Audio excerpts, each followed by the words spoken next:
Secretary of state Antony ব্লিনকেনের South Korea সফরের মধ্যেই হাইপারসনিক ব্যালিস্টিক ক্ষেপণাস্ত্রের সফল পরীক্ষা চালিয়েছে নর্থ কোরিয়া। মঙ্গলবার নর্থ কোরিয়ার রাষ্ট্রীয় সম্প্রচার মাধ্যম কেআরটি দেশটির সবশেষ ক্ষেপণাস্ত্র পরীক্ষার ভিডিও প্রকাশ করে। নর্থ কোরিয়ার রাষ্ট্রীয় বার্তা সংস্থা Korean central news agency KCNA জানিয়েছে, রাজধানী পিয়ংইয়ংয়ের শহরতলি থেকে ছোড়া ক্ষেপণাস্ত্রটির উচ্চতা ছিল 99.8 কিলোমিটার। সোমবার নতুন হাইপারসনিক ক্ষেপণাস্ত্রের সফল পরীক্ষা চালিয়েছে নর্থ কোরিয়া। দেশটির দাবি, তাদের এই ক্ষেপণাস্ত্র প্যাসিফিকের দূরবর্তী লক্ষ্যবস্তুতে আঘাত হানতে সক্ষম। নর্থ কোরিয়ার নেতা কিম জং উন এই ক্ষেপণাস্ত্রকে শত্রুদের জন্য হুমকি এবং আঞ্চলিক প্রতিরক্ষায় শক্তিশালী অস্ত্র হিসেবে অভিহিত করেছেন।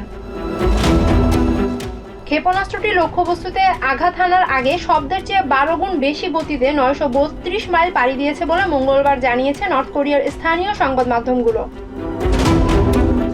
নভেম্বরে আমেরিকার নির্বাচন অনুষ্ঠিত হওয়ার পর এই প্রথম নর্থ কোরিয়া ক্ষেপণাস্ত্র পরীক্ষা চালিয়েছে।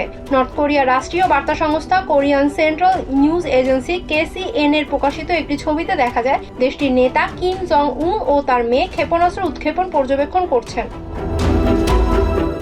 KCNA প্রকাশিত প্রতিবেদনে বলা হয়েছে, ক্ষেপণাস্ত্রের ইঞ্জিনে কার্বন ফাইবার ব্যবহার করা হয়েছে, যা মহাকাশে ব্যবহৃত অন্যান্য উপকরণের তুলনায় হালকা এবং শক্ত। প্রতিবেদনে দাবি করা হয়, ক্ষেপণাস্ত্রটি যে কোনো কঠিন প্রতিরক্ষা ব্যবস্থা ভেদ করতে এবং মারাত্মক সামরিক আঘাত হানতে সক্ষম।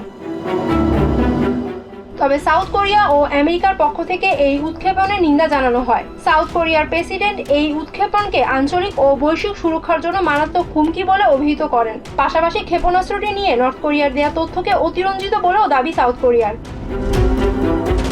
সেক্রেটারি অফ স্টেট অ্যান্টনি ব্লিনকেনের সাউথ কোরিয়া সফরের সময় ক্ষেপণাস্ত্রের উৎক্ষেপণ করল নর্থ কোরিয়া।